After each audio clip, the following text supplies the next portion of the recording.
खुदाए ज़ुल-जलाल।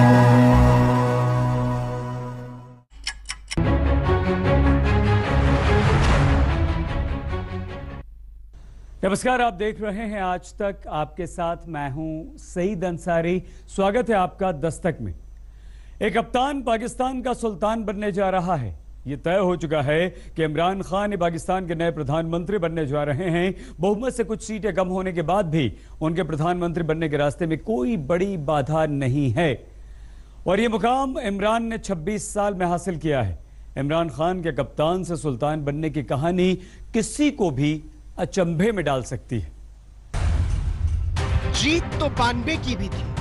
पाकिस्तान ने इमरान को आसमान पर बैठा लिया था, लेकिन उस जीत के बाद जो अगली जीत इमरान ने अपने लिए तय की थी, उसे हासिल करने में उन्हें 26 साल लग गए। कप्तान अब पाकिस्तान का सुल्तान है। अवाम ने तय किया है कि इस मुल्क की सियासत में अब यही सिक्का चलेगा। खलीफा वक्त ने कहा कि अगर कुत्ता भी मेरी रियासत के अंदर भूखा मरे तो मैं जिम्मेदार हूंगा। मैं वो उस रियासत मेरी इंस्पिरेशन ये है कि पाकिस्तान उस तरह का एक इंसानियत का निज़ाम बने जिधर हम अपने कमजोर तबके की जिम्मेदारी लें। जो हमारी रियासत बन गई है वो उसका उल्टा है। इमरान को पाकिस्तान का कप्तान बनने में 30 बरस लगे और सुल्तान बनने में 66 बरस। कप्तान के बतौर उनकी पारी दुनिया ने देखी है। इंग्लैंड को इंग्लैंड की जमीन पर धूल चटाते हुए, वेस्ट इंडीज को वेस्ट इंडीज की धरती पर, भारत को भारत की धरती पर और ऑस्ट्रेलिया को ऑस्ट्रेलिया की धरती पर। लेकिन सुल्तानी ने कप्तानी से बड़ा इम्तिहान लिया। अपने ही मुल्क के लोगों को हराकर अपने ही मुल्क को जीतना आसान होता भी तो कैसे। जितना हमने इलेक्शन देखा, दिन के अंदर पोलिंग स्टेशन में खबरें आती रही, तो हमें तो निजाम बिल्कुल ठीक नजर आया। पश्तूनों के बुर्की कबीले की मां के बेटे इमरान को 3 हुनर मुकद्दर के साथ मिले थे: खेल, शिक्षा और सेना का साथ। रिवर्स स्विंग के मास्टर माने जाने वाले पाकिस्तानी तेज गेंदबाज सरफराज नवाज ने जब इमरान की कलाई देखी थी तो उसी रोज कह दिया था ये लड़का मुल्क का सुल्तान बनेगा। लेकिन उसके बल्ले पर टप्पा खाकर गेंद बादशाहत में बदल जाएगी, इसका इल्म किसी को न था। उम्मीद करते हैं कि वो जो भी उन्होंने आज कहा है कि उसको मेरे ख्याल में उनको फुलफिल करना चाहिए, क्योंकि जब आपको अपनी पब्लिक अगर चुन के लाती है तो उनके पूरे काम करने पड़ते हैं। मैं समझता हूँ कि उनका जो सब में ज़्यादा कठिन चीज़ यही होगी कि अभी उनको अपना इंडिविजुअल डिसीजन लेने पड़ेंगे, जैसा कि वो क्रिकेट में लेते थे। अगर इमरान की रगों में पश्तूनों के बुर्की कबीले का खून है तो नियाजी कबीले का लहू भी उनके बदन में दौड़ रहा है। 1971 की लड़ाई में जनरल नियाजी के आत्मसमर्पण के बाद नियाजियों का नाम मिट्टी में मिल गया। इमरान की जीत ने उनका फख्र वापस किया है।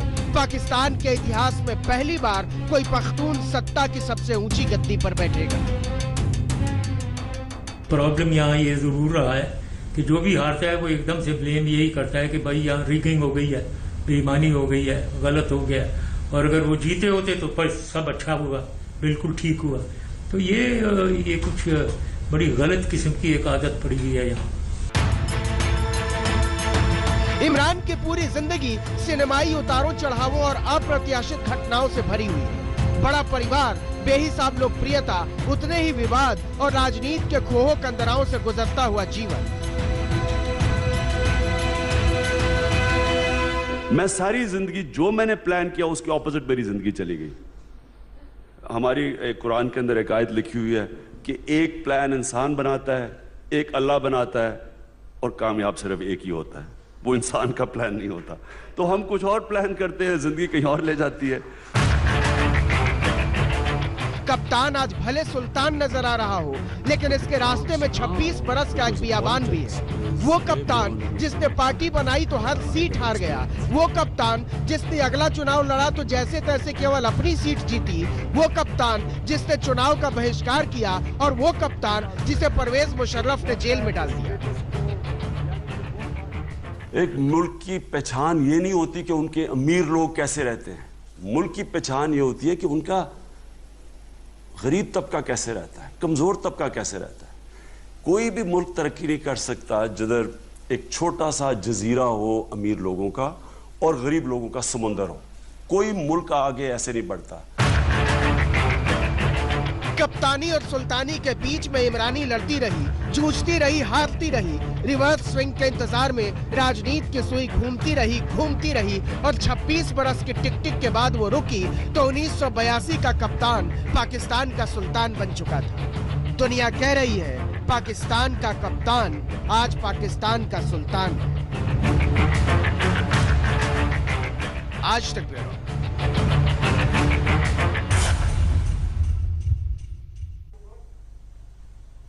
पाकिस्तान में चुनावों के रुझान और परिणाम ये साफ साफ बता रहे हैं कि क्रिकेटर से नेता बने इमरान खान के कदम प्रधानमंत्री की कुर्सी की तरफ बढ़ चले, लेकिन सफलताओं की ये मंजिल इतनी आसान नहीं थी। इसके लिए इमरान खान को 22 साल लंबा सफर तय करना पड़ा है, जिसमें फूल बहुत कम और कांटे बहुत ज्यादा थे। शून्य से शुरू हुआ इमरान खान का ये राजनीतिक सफर आज एक पूरा लक्ष्य हासिल कर चुका है। इंशाल्लाह मैं आपको साबित करके दिखाऊंगा कि ये पहली गवर्नमेंट आएगी जो किसी किस्म की पॉलिटिकल विक्टिमाइजेशन नहीं करेगी, किसी मुखालिफ के खिलाफ सियासी इंतकामी कार्रवाई नहीं करेगी। हम कानून की बालादस्ती कायम करेंगे। कानून की बालादस्ती का मतलब हमारा कोई गलत करेगा उसको भी कानून पकड़ेगा। जो मर्जी गरीब अमीर ताकतवर कमजोर जो इस मुल्क के कानून के खिलाफ जाएगा उसके खिलाफ हम एक्शन लेंगे। आज बहुमत की दहलीज से चंद कदम पहले इमरान खान की पार्टी पाकिस्तान तहरीक-ए-इंसाफ ठिठक गई है, लेकिन इमरान का करिश्मा ऐसा है कि अब इस्लामाबाद की हुकूमत मानो बाहें पसारे उनका इंतजार कर रही है। आखिर शरीफों की चली न भुट्टो जरदारी की, सब पर भारी पड़े इमरान। वंशवाद के खिलाफ उनकी आवाज लोगों की रूह तक उतरती चली। उधर शरीफ खानदान के सारे लोग सबको टिकट मिल गए, उधर जरदारी का खानदान है उन सबको टिकट मिल जाते हैं।